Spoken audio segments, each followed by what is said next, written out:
Hello and welcome back to the Blueprint Blether. I'm joined once again by Duncan McKinstry, the School Rugby Officer for the East. Welcome back along. Hello. Hello. Glad to be here. As always, and we're here celebrating Saltire Energy Rugby Schools Week, which celebrates the best of state school rugby in the country, which, Duncan, I'm sure you've been involved with quite a lot over the course of the years gone by as well.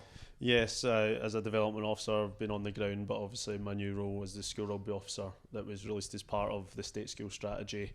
I'm a bit more hands-on in dealing with some teachers like the ones we've got here today within the East region and seeing what they're doing on the ground. That's a very good segue to then make the introductions as well into it. Yep, so here with us today we've got Ashley Laing from West Calder High School and we've got Iain Kay from Preston Lodge High School. Welcome, guys. Thank you for having us. Well, thank you very much. Thank you. Yeah, so obviously we're looking for an insight into what makes a great state school rugby programme. We've obviously reached out to yourselves because we're at two different stages of the journey. Preston Lodge, a bit more established, one of our intermediate schools of rugby that play quite a lot, and West Calder High School, which obviously we started speaking last year, Ashley, and there wasn't much going on, but it's since then grown and grown. So how did you manage to make that happen? So I think I must say, like, when I got to West Calder High School, so I've been there maybe for about 3 years now, and when I had got there was no rugby, didn't exist, but there was like a local rugby club, so Livingston Rugby Club was the local link, and there was a few boys there who did attend the club. However, it just wasn't a thing at the school, it wasn't recognised. So obviously because of that, and I think it was actually this time last year with the Scottish Schools Rugby Week came up, we got 5 balls given to us, obviously from yourselves at Scottish Rugby, and that literally is the thing that drove us. Like, I had those 5 balls, I was like, right, I can actually do a rugby lesson now. Started doing it with some of my BGE classes, they kind of liked it, and then again the Scottish Rugby Schools Week was coming around the corner. We had kind of had some events throughout the week, and just kind of from there it's kind of built the kind of momentum from there as well, and obviously working with our local development officer Sam as well. She has kind of helped me sort of kind of drum up the school of rugby, and we kind of tried to start that sort of in September, October of 2023. So we've had it up and running since then. So we've still not done a full season yet, but hopefully with the numbers as well, we're hoping it's going to continue for the year after as well. Yep, so what support did you need from the kind of wider school, not just the PE department, not just yourself, but to get that school of rugby off the ground? Yeah, I do think in terms of myself at West Calder, we really are, in terms of like the PE department, we are really supported by our management, and like our SLT and things like that. Obviously being able to actually run the school of rugby as well, like the kids are being given well, for S1 to 3 they are given a full period out of class to actually go and do that. Sometimes it's kind of worked like within their PE core time, so they've actually been pulled out that as a kind of elective, but there has been other age groups where we've actually had to like pull them from other subjects, so the whole school has kind of been supporting in that sense as well. That's fantastic. So Iain, obviously at the other end of the spectrum, Preston Lodge High School have had a school of rugby for many years. You've obviously came on board in the last 3 years, was it? Yeah. Last couple of years, yeah. Yeah. So how's that school of rugby run in comparison to obviously West Calder just starting up to Preston Lodge, a bit more established? Yeah, so as you say, I was in a lucky place where when I started at Preston Lodge, it was already there, the foundations were there.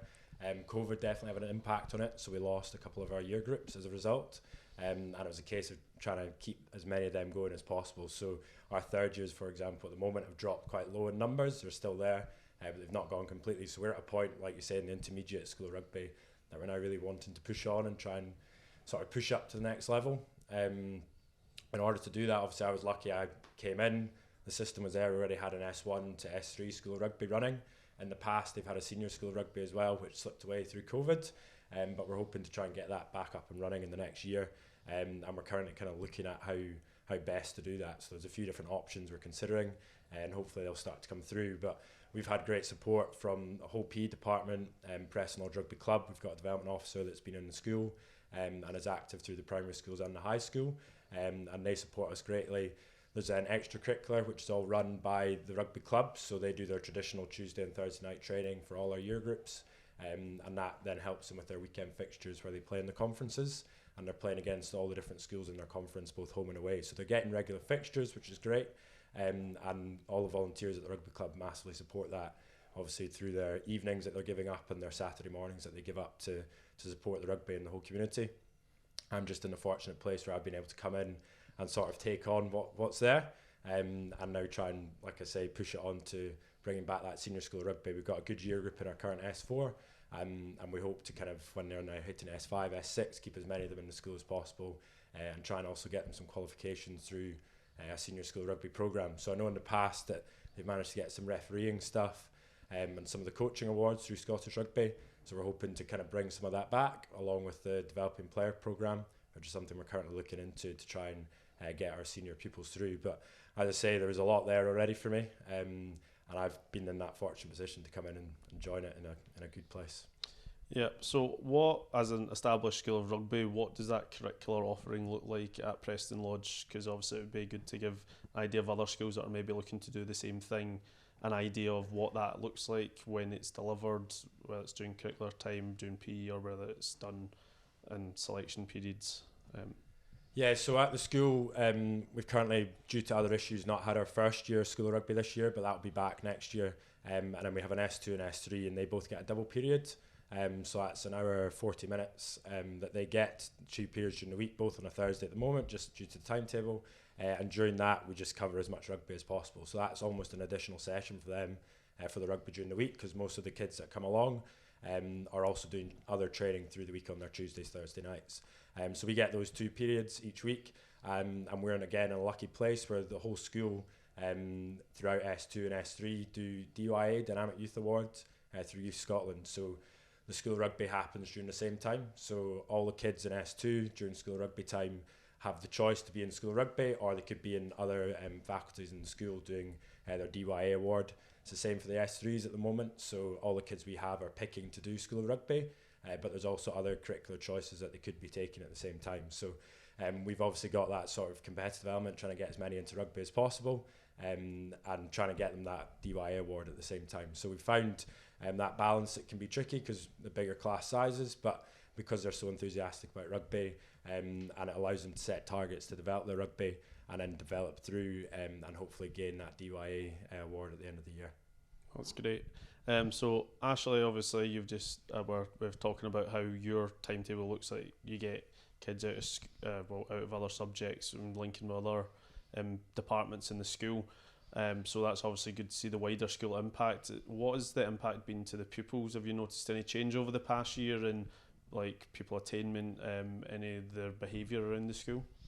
Yeah, I think kind of one of the main things I've kind of noticed as well, like especially with the second year school of rugby that we do have a bigger number within the S2s, but there was one pupil in particular who actually used to be in a small group setting class, so he used to only be in a class with maybe like 10 pupils in it, and he is actually taken into the school of rugby, so he's taken that up, and just the excitement that it's brought to him, and he really enjoys it, and again the way the other boys as well round about him act has changed as well, so they're very inclusive, and again I think that also comes with the fact that rugby is a very inclusive sport. And again, this young boy, you can see them talking to him at lunchtime and things like that. So again, that's kind of increasing his social skills as well, which has been really nice to see. And just kind of having that sort of team element and kind of looking out for each other as well. Like even when they're actually at the games, like for example, when we're at the festivals, at the East Emerging ones, he really is being included by the other boys within the team. And it's just really lovely to see in terms of that. I also think as well, like especially with some of our third year boys that are in that school of rugby, we've got a really good group of boys at the minute who are really into their PE, and I think as well it's been really good in terms of the attainment, just kind of what the other teachers were saying there as well, like with PE it's now changed back to having 2 activities for the National 5 and higher. So before during the COVID it was only 1 activity they needed, and we were really finding it was really struggling to try and get 2 activities for young people. So we're really hoping that with us driving this rugby at an early age, we can try and find these pupils an extra activity they might not necessarily actually have already. So we're hoping, obviously with the school of rugby only on from S1 to 3, we're hoping that next year we're going to have that extra activity there, and hopefully it will help our attainment as well and kind of get our marks up within the department as well.